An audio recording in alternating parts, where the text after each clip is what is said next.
estoy contento de poder participar de esta jornada, entre otras cosas porque soy un psicólogo del trabajo buscando su lugar. A mí me pasa un poco lo mismo, hago psicología del trabajo hace 10 años, estudié acá en esta facu y siempre estuve muy ligado a la facu. Doy clases en otras cátedras desde 2002. Tengo una beca de doctorado acá, estoy haciendo el doctorado acá en tutela con una universidad en Francia.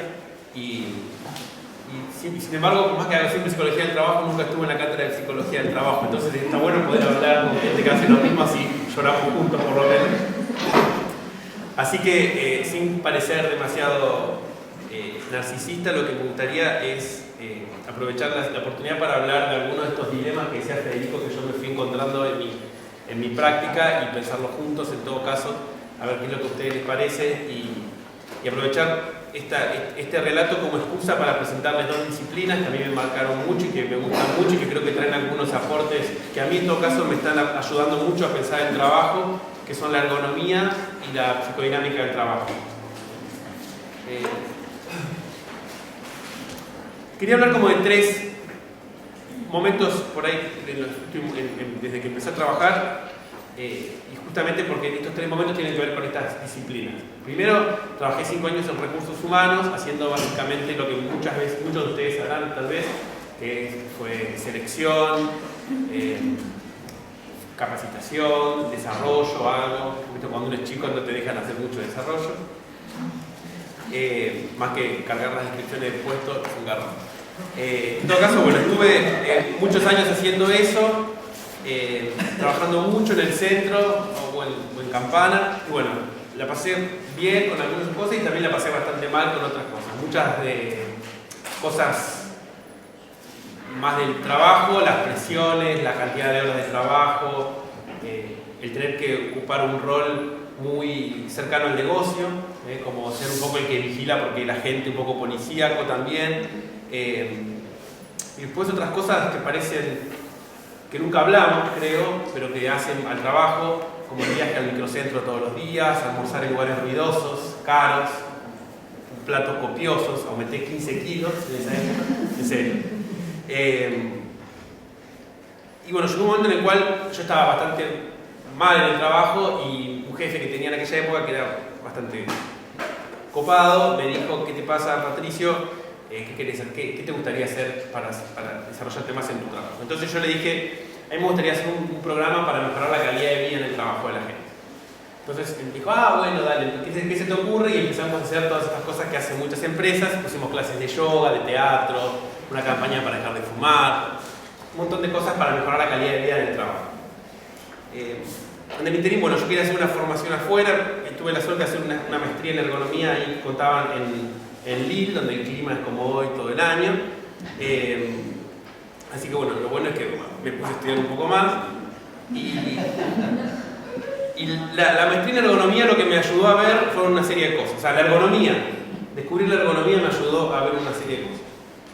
Primero, que si queremos mejorar el trabajo, no podemos seguir pensando en cómo hacer para adaptar el hombre al trabajo, sino empezar a ver cómo adaptar el trabajo a las capacidades del hombre. No podemos seguir viendo quién se banca este ritmo o quién se banca, quién puede cometer menos accidentes en una empresa, por ejemplo, en una fábrica, en una línea de producción, sino empezar a ver cómo diseñar las líneas de producción de forma tal que haya menos accidentes, sea quien sea que ocupe esa posición. Entonces la ergonomía es una disciplina bastante particular que surge a principios del siglo XX, con fisiólogos, con médicos, después tiene sus ribetes, básicamente como dos escuelas, la anglosajona, la de los human factors, con el modelo de Rison, del error humano, como muy orientado a la prevención de riesgos y accidentes, y la escuela francesa, o la escuela de lengua francesa en realidad, porque hay muchos belgas, suizos, canadienses que trabajan ahí también, que trabaja principalmente sobre este concepto que después retoma la psicodinámica del trabajo, que muchos de ustedes ya conocerán, que es esto de trabajo prescrito, trabajo real. Una cosa es lo que nos piden que hagamos, otra cosa es lo que pasa de verdad. Siempre salvar esa distancia es trabajar. Trabajar es hacer, cuando hay que hacer las cosas de verdad, lo que nos dijeron que había que hacer. ¿Se entiende lo que quiero decir? O sea, por ejemplo, dar clases en la facultad, ya que es un ámbito que compartimos. Una cosa es lo que nos dicen que hay que ser como docentes, otra cosa es llegar, qué pasa con los alumnos que te dicen, no sé, ay, me enfermo, se me superponen las materias y justo se acaba el cuatrimestre, entonces yo tengo la comisión los miércoles. Como el miércoles fue feriado, el anterior se cortó la luz, no sé si alguien estuvo en Irigoyen. O sea, estas cosas que es el trabajo real, que pasan en todos los trabajos, pasan en las empresas más corporativas, más caras y pasan en un almacén, pasan en todas partes. Siempre trabajar y saltear esa distancia entre lo prescripto y lo real, y esto implica un sufrimiento y un esfuerzo. En psicodinámica habla, en ergonomía no lo dicen tanto, pero en psicodinámica habla más de sufrimiento. Y no hay que enojarse con eso, esto es una cosa que nos pasa, uno todo el tiempo está enojándose por esta distancia, cuando en realidad trabajar es eso. El tema es que muchas veces esa distancia entre lo prescripto y lo real es demasiado grande, ¿no? Y ahí es cuando se empiezan a hacer cosas, trampas para acelerar los procesos y se cometen los accidentes y cosas por ahí. Bueno, en todo caso, no me quiero detener tanto en la ergonomía, lo que sí me interesa es esto de adaptar el trabajo al hombre y no el hombre al trabajo prescripto y trabajo real. Y una cosa que para mí fue muy importante y revolucionario cuando hice esta formación en ergonomía es que los ergónomos pasan mucho tiempo en el puesto de trabajo que analizan. Yo había hecho selección de personal 5 años y nunca había ido a ver el puesto para el cual yo elegía quién lo iba a ocupar. Yo hacía, no sé, el programa de inducción a gente que entraba a un lugar y nunca había ido a ver dónde iba a trabajar esa gente. Entonces yo les decía cómo iba a ser su trabajo, más o menos, y no sabía dónde estaba. Y había gente que estaba en otro lugar. Entonces, la ergonomía lo que pone en el centro es el trabajo. A diferencia de la gestión de recursos humanos, que lo que pone en el centro es la gestión. O que la cosa avance. Y de hecho, uno cuando trabaja en recursos humanos está expreso de ese mismo sistema. Expreso, eso mismo que uno puede ver, también lo sufre. Entonces, bueno, la ergonomía apunta a analizar el trabajo para transformarlo, analizar la actividad real, no lo prescripto. También lo va a ver la descripción de puesto, lo que le piden que haga al trabajador, pero sobre todo va a estudiar qué es lo que realmente pasa y cuáles son las estrategias que usa el trabajador para adaptarse a eso real. Y lo que va a proponer es transformar el trabajo a partir de esa observación y ese análisis de la actividad, como dice Bisner, Leplat, todos los de ahí, los que iniciaron con la ergonomía de lengua francesa. Si quieren más información sobre ergonomía, hay un montón de sitios en internet. En Argentina hay una asociación que se llama ADEA, Asociación de Ergonomía Argentina, adeargentina.org, creo que es, si no lo ponen en Google. Creo que hay un blogspot también de ADEA. Es una disciplina bastante particular porque como el centro de la ergonomía es el trabajo, hay gente de muchas disciplinas distintas que hace ergonomía. Hay médicos, arquitectos, ingenieros, psicólogos, sociólogos, hay de todas las profesiones de base, pero que estudian el trabajo. Bueno, ahí trabajé un tiempo haciendo ergonomía. Yo me ocupaba más de la parte más psicológica, más clínica, más de psicología, más que nada la parte más cognitiva. Hay toda una serie de desarrollos en ergonomía sobre cómo adaptar el aspecto cognitivo de un puesto de trabajo a las capacidades cognitivas de las personas. O sea, cómo diseñar un tablero de control, cómo organizar actividades que están a distancia, ¿no? Mucho del trabajo hoy está automatizado. Mucho del trabajo hoy se hace a distancia, o sea, y mucho se pasa por un sistema informático. Cómo se diseñan esos sistemas informáticos es clave para aumentar la eficacia del sistema. Bueno, no me quiero detener mucho en esto porque quiero avanzar con la psicodinámica del trabajo, que es lo que estoy viendo más hoy en el doctorado. Pero si a alguien le interesa más la ergonomía, me dice, y hay un libro excelente que se llama Comprender el trabajo para transformarlo, de Guerin y otra gente. Bueno, ¿qué pasó? Trabajé un tiempo en eso, en un congreso en Chile, conocí a Laertes Neuwirth, un profesor de la Universidad de San Pablo, también ergónomo, que estaba trabajando mucho en psicodinámica del trabajo con Christophe Dejoux. Y yo en aquel momento estaba haciendo, entre otras intervenciones, una intervención en un call center. Y hablando del call center, él me contó que estaban haciendo un trabajo junto con la gente de Francia sobre la mentira prescripta en los call centers. O sea, cuando para hacer nuestro trabajo la regla es mentir, decir algo que no es verdad.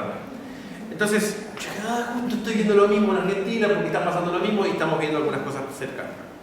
Entonces, me dijo, bueno, ¿por qué no venís? En 2008 hubo un congreso de la Asociación de Ergonomía, de un capítulo de la Asociación Internacional de Ergonomía en San Pablo. Fui, volviendo unas vacaciones, y Ahí lo conocía de Deleuze, que lo había leído en la facultad, cuando estaba en la facultad. Y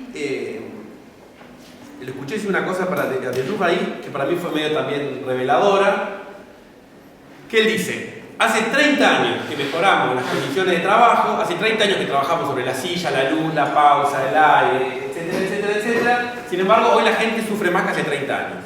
Hoy, si hablamos con, de hecho, mira, Argentina también, digamos, si ustedes saben, nosotros hablamos con nuestros viejos cuando tenían nuestra edad, había ciertas cuestiones de la convivialidad en el trabajo, del compartir, del ritmo, de un montón de cosas que hacía que sufrían menos que nosotros, aun cuando incluso las condiciones de trabajo posiblemente eran más duras.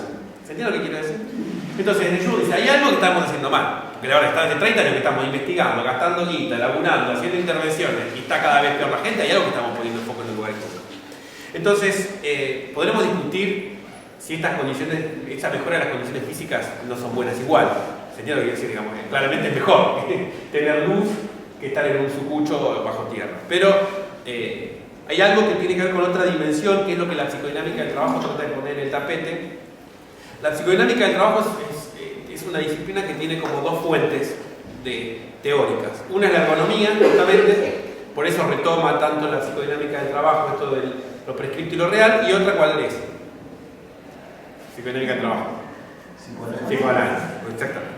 Entonces, lo que empieza a ver la psicodinámica del trabajo, bueno, toda la gente que hace psicodinámica del trabajo, originalmente, esto también muchos lo sabrán porque incluso lo ven en la materia, hacía psicopatología del trabajo. O sea, durante mucho tiempo se dedicaron a ver las enfermedades profesionales que se generaban en salud mental.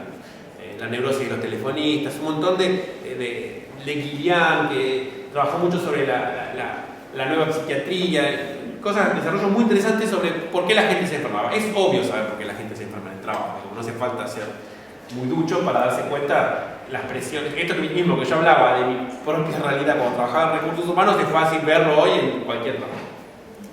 El giro que hacen ahí en un momento determinado, que es cuando sacan este libro de la psicopatología a la psicodinámica del trabajo, es que ellos empiezan a decir: bueno, dejemos de preguntarnos por qué la gente se enferma y empecemos a preguntarnos por qué la gente no se enferma más seguido, en realidad, en estas condiciones en las cuales están trabajando. ¿Cuáles son las estrategias que desarrollan para no enfermarse? Entonces, retomando ahí el psicoanálisis, lo que empiezan a estudiar son toda una serie de defensa. Gracias.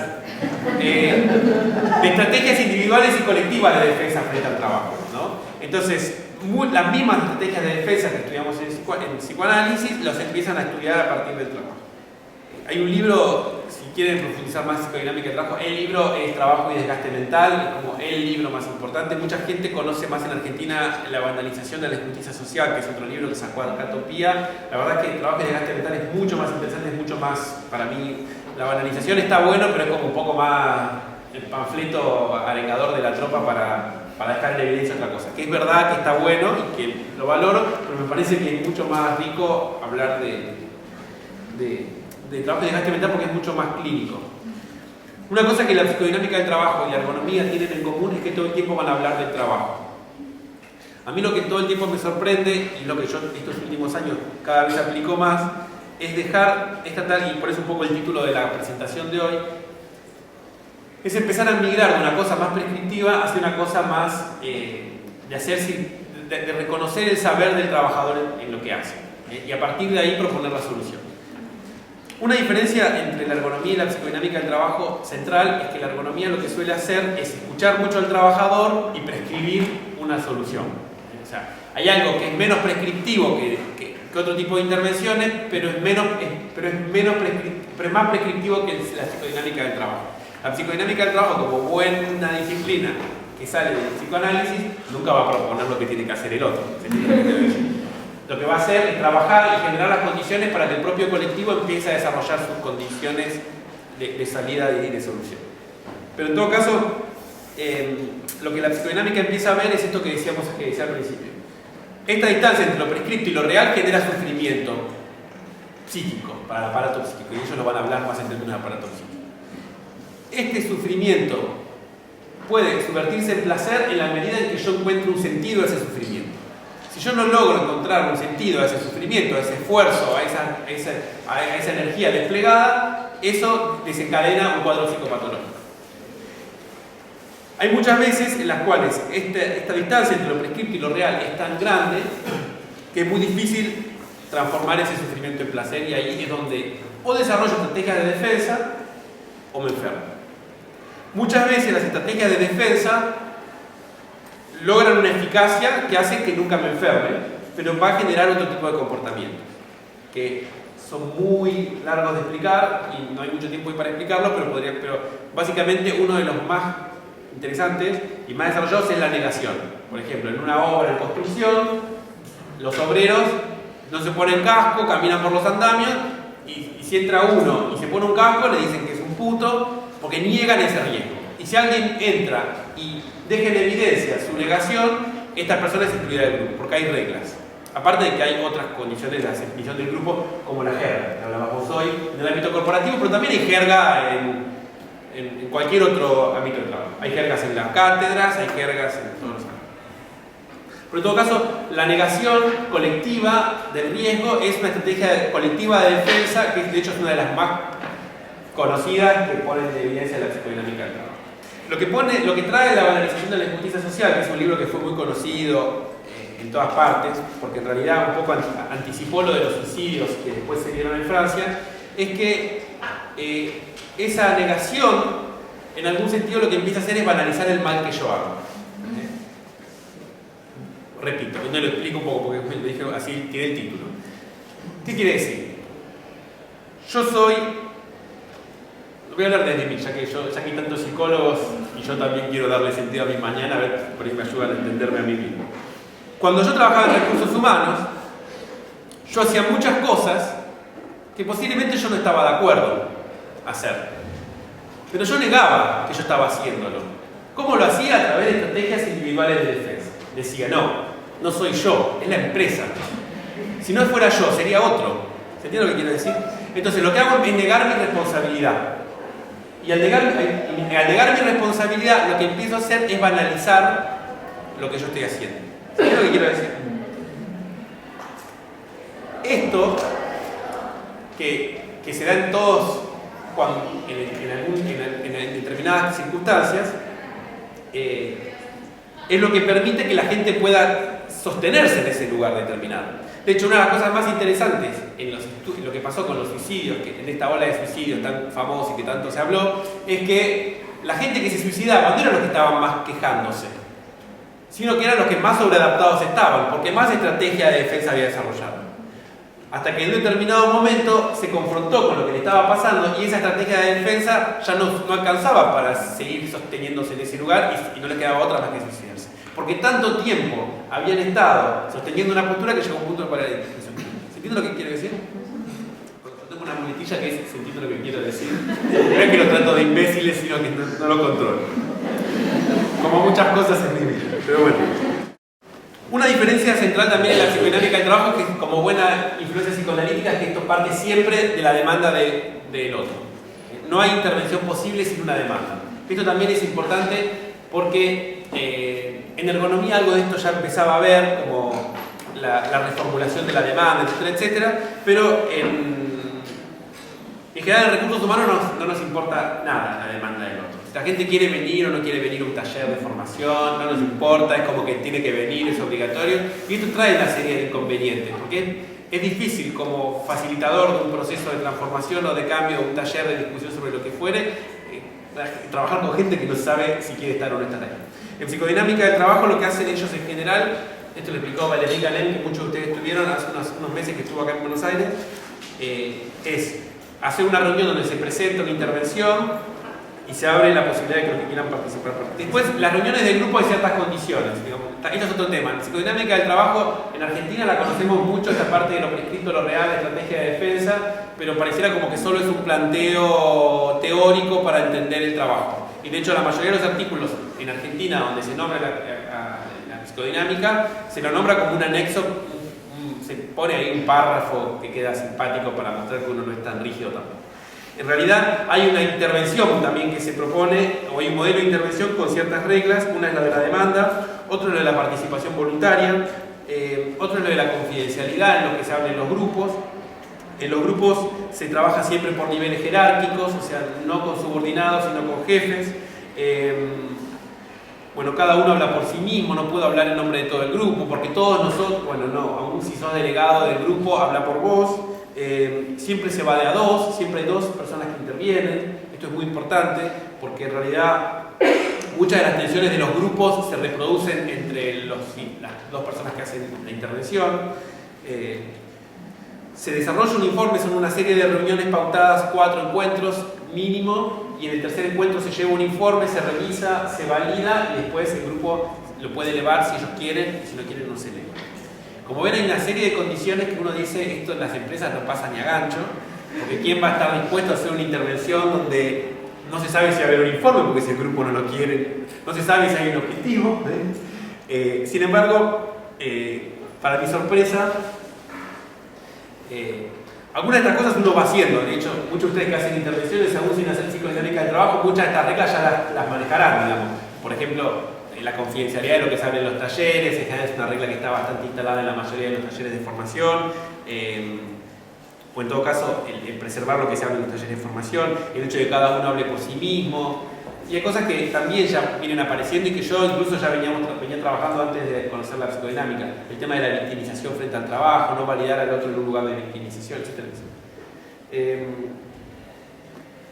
Pero para mi sorpresa, en algunos lugares públicos, pero también privados, donde ya venimos trabajando, han aceptado hacer alguna intervención en psicodinámica. Y hablo un poco de esto porque un poco Paula me dice, está bueno que hable un poco también de la clínica, si no pareciera como que es todo teoría y esto no tiene ninguna conexión con la realidad. Es radicalmente diferente a lo que se genera. Primero es radicalmente diferente a lo que se genera cuando no vengo yo a enseñar nada. Aún cuando uno en general ya veníamos haciendo talleres donde hacíamos como que enseñábamos, pero facilitábamos un proceso de discusión.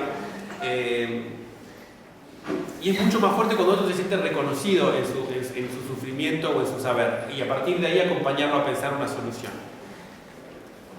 Imagínense que viniese alguien de afuera a decirnos a las cátedras cómo tenemos que funcionar, ¿no? Hay algo de eso que nos violentaría posiblemente, aun si alguien nos viene a facilitar un proceso de debate. Hay algo de este tipo de intervenciones que en psicodinámica que lo que apunta más que nada es a reconocer al otro y decirle, bueno, ¿qué es lo que ustedes quieren empezar a hacer con este proceso?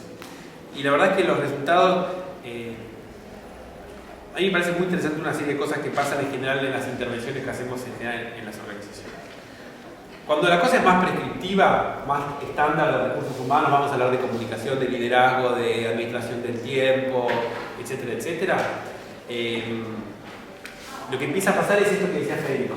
Cuando termina el taller en el recreo, vienen a decirnos lo que pasa de verdad. ¿Entienden lo que quiero decir?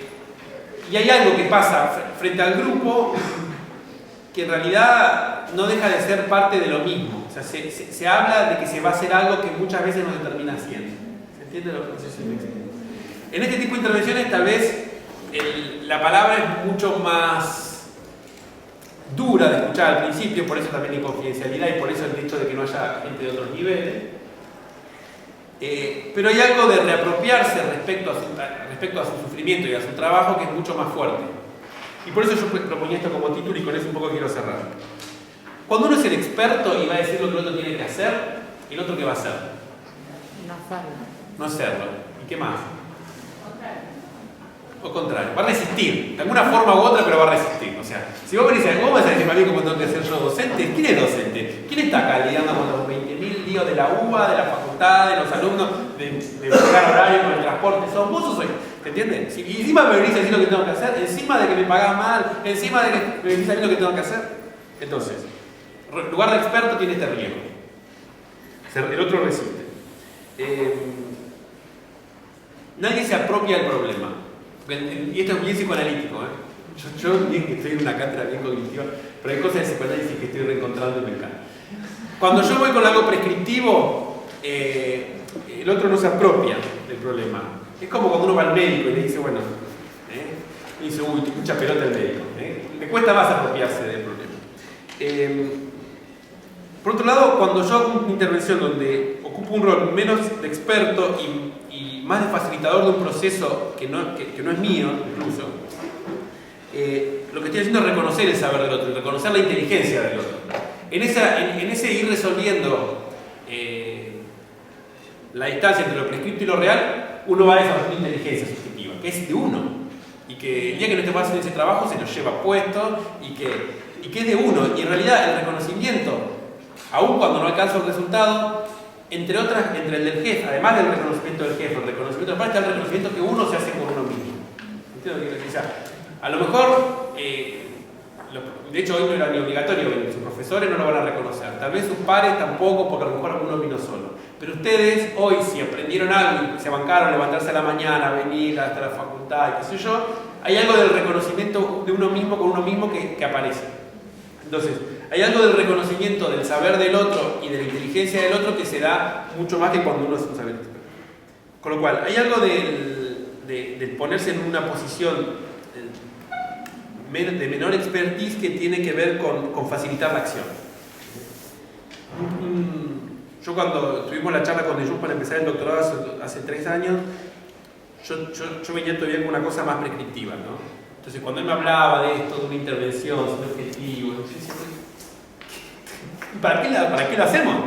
Si no hay un objetivo de intervención, ¿no? Uno viene con un modelo, se fija un objetivo, se mide, se hace algo, se vuelve a medir, cambió, muy bien, no cambió, todo mal.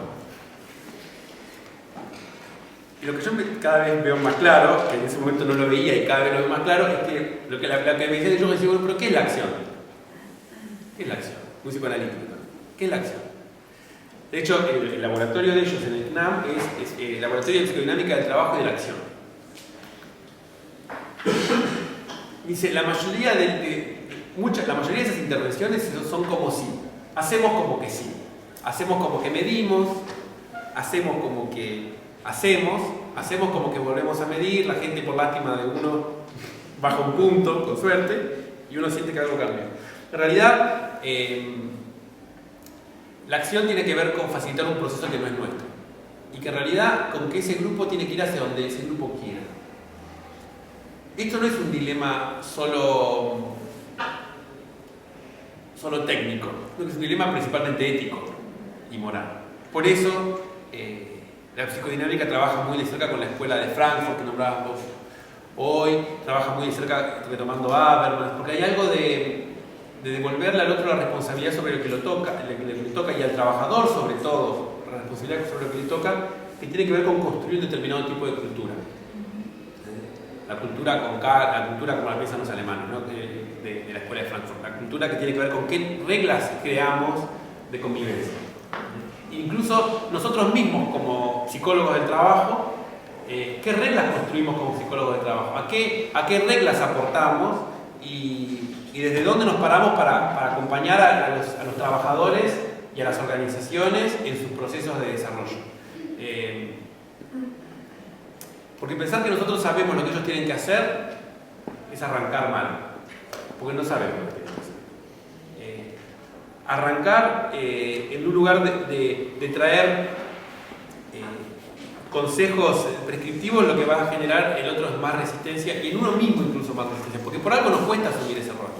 Mientras que las intervenciones en psicodinámica del trabajo creo que tienen esto y creo que es un planteo no solo técnico, sino un planteo ético y un planteo que en todo caso a mí me resuena por ahí y en todo caso es por eso que me acerco a esta disciplina y que por eso estoy haciendo el doctorado en eso y desde ya está abierta la puerta para seguir discutiendo estos temas que son bastante más complicados. Yo solo quería traer algunas ideas, espero no haber confundido más que aclarado, pero como para pensar algunas cosas, después en todo caso podremos ir profundizando tema por tema.